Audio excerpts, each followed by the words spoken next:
ज्या मित्रांपासून आपल्याला अपग्रेड होता येत नाही, आपलं नॉलेज वाढवता येत नाही, अशा मित्रांपासून जेवढं लांब राहता येईल तेवढं चांगलं आहे, असं इकडे पॅडी आर्याला सांगताना दिसतोय।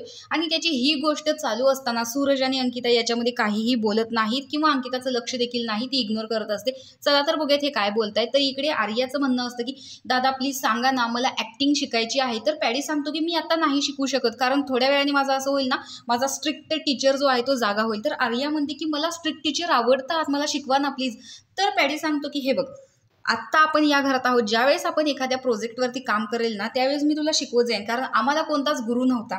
आम्ही एकांकिका स्पर्धा बघायला जायचो किंवा वेगवेगळे नाटकांचे प्रयोग बघायचो आणि त्याच्यातून आम्ही ज्या गोष्टी शिकलो, आत्ता अभिनय करतोय त्या गोष्टी आम्ही त्याच्यामुळे शिकलो। म्हणजे आम्ही स्वतःचं नॉलेज जे आहे ते अपग्रेड करायला लागलो, पुस्तकं वाचायचो, याच्यातून एक एक गोष्टी आम्हाला कळत गेल्या। आणि आपला मित्रपरिवार जो आहे ना, तो आपला अपग्रेड करणारा असला पाहिजे। म्हणजे एक काय होतं, ठराविक वेळेत आपण ज्या व्यक्तीसोबत बोलतो त्यांच्यासोबत आपली उठबस चालू होते, पण ते व्यक्ती क्रिएटसाठी किती वेळ देतात का नुसताच टाइमपास करतात, याच्याकडे लक्ष देणं गरजेचं आहे। काय नाही नुसतं फोन करायचा, अरे काय रे जेवलास का खालास का, या गोष्टी नाही झाल्या पाहिजेत। म्हणजे आपल्या मित्रपरिवाराकडून क्रिएटिव्ह गोष्टी शिकण्यात जी मजा आहे, ज्या गोष्टी आपल्याला कळतात त्या इतर कुठेही कळत नाही। त्यामुळे आपला मित्रपरिवार हा चांगला पाहिजे आणि जसजसं आपण त्या क्षेत्रात पुढे जातो तशा गोष्टी आपल्याला कळतात।